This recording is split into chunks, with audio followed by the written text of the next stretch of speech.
Was she a good comic? She had more balls than half the people today because, like I said, she was working from a different place. She was working from being real. She cut her dick off. She wasn't one of these guys that was still walking around slinging dick and fucking assholes and, So I don't know what the rules are and stuff, but I loved Rita O. Rita O opened up my world to, she told me about her world and she told me how much she suffered. And she was like on fucking 22 medications because of what came with the surgery. Really? When you go to the doctor and you go to the pharmacy, you come home with one container of 20 pills. Think of coming home with 30 containers. When she'd go to the pharmacy and come back on the first or the second, it was like a fucking grocery bag, guys. And this was what year? 93, 94? 96. I met her in 95. We would be at the open mics on Monday, and we would steal her nachos. Oh, yeah. She would lose her mind. Put them down. It's because she must have been one of the first people to have the surgery. It's really weird because I see her and I'm at peace when I saw that picture, and I'll tell you why. Because she was sick of being an open micer, and all she wanted to do was do a gig with somebody. And I would take her to be my opener, even though I knew there was going to be drama. Even though she was going to curse somebody out, it made me laugh my ass off. I didn't give a fuck if they wouldn't bring me back. I mean, these one-nighter bars, you know what I'm saying? Mm-hmm. They weren't like Madison Square Garden or the Improv. So I would bring her. They'd give her like $25. And dog, just to see people's reaction. I would bring her to watch her and I would learn. I would watch the audience. And then she would have a joke that she really cut her dick off and it's in a jar. And it was.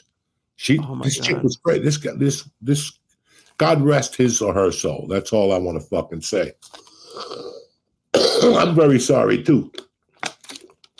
All right, you can bring the picture down. I'm getting all sentimental and shit. Thank you, guys. I'm very sorry that we didn't talk about your sets at the Providence. That's okay. Comedy Connection. Comedy Connection. It's a fucking great club, is it not? It was, dude. It was one of, and I've been lucky. Bro, that little room is fucking fire. Yeah, it was a fun. It's very small, and all four.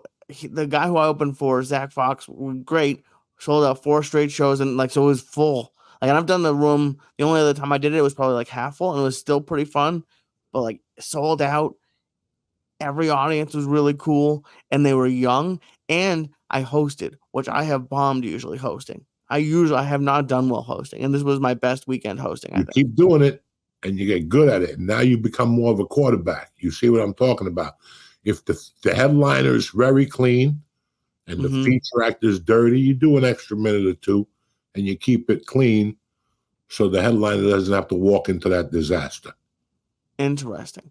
There's so many fucking things that I was watching Ray a month ago, the last hour when that guy comes on and he was at the country, he was in Georgia or somewhere. The lights were on, and the guy came on and said, lower the lights and raise the, and at the end of the show, he goes, who did that? And he goes, I did. He goes, who told you to do it? He goes, no, it needed to be done. Right. That's what, anyway. Did you ever, because my only thing that I would be nervous of is as a host, I'm extra conscious of time and not doing time between people. And I didn't need to do it this weekend, but. Listen, man, being a host is back to rule number 1 of comedy that you're never going to learn after you've been doing it at least 20 years. And that's be yourself. You're never going to learn or understand what that is. I can hire a computer, right? AI is coming. Right. Oh, yeah, it's here. Okay, so I could hire a guy to go up there and do 12 minutes of material and 3 minutes of ads to the T on time. And then in between, he could just go up and go, keep it going for Paul Harvey.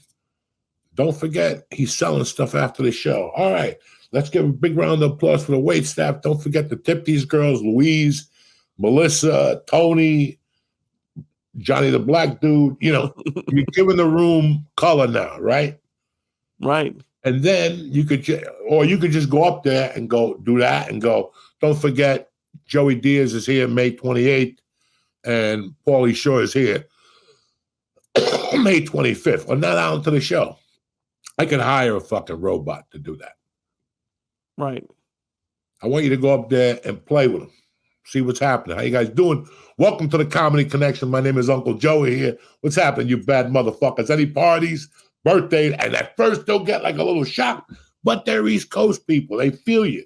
Boom, boom, boom. Listen, don't forget. You ever see Carlos Mencia? You ever see fucking what's his name? He's going to be here Memorial Day weekend. All right, anyway. Listen, you know what happened to me last Memorial Day weekend? I did one of those fucking Xanaxes and I thought, whatever. Right. Whatever. I did an edible and I passed out. And now when you go up there, let's say this feature act bombs. Okay. You can't leave that fucking headliner with that. You can't just go up there and go, let's keep it going. That was a great set. And they're like, boo, we just lost credibility. Why are you lying to us? The guy just got hit with 22 tomatoes in 20 minutes. You know what I'm saying? He failed the test. And then you can't just bring up the headliner. Okay. Give him something. And now you got that 2-minute bit that you can bounce off. Who's coming this weekend? What the weather? Something. You got that 2-minute bit that you'll learn how to. And let's just get the party started. It's Saturday night, folks. We got one more headliner. He's tremendous. I know you all want to get out of here. You want to lick mama's monkey. That's if the headline is fucking dirty. Okay. The headline is clean. You got to be yourself and be funny. And this is when your own natural funny comes out. But we don't know that. Don't think that I knew that 15 years ago. I'm lying to you if I tell you I did. I learned that maybe 5 years ago when looking back at things. Right.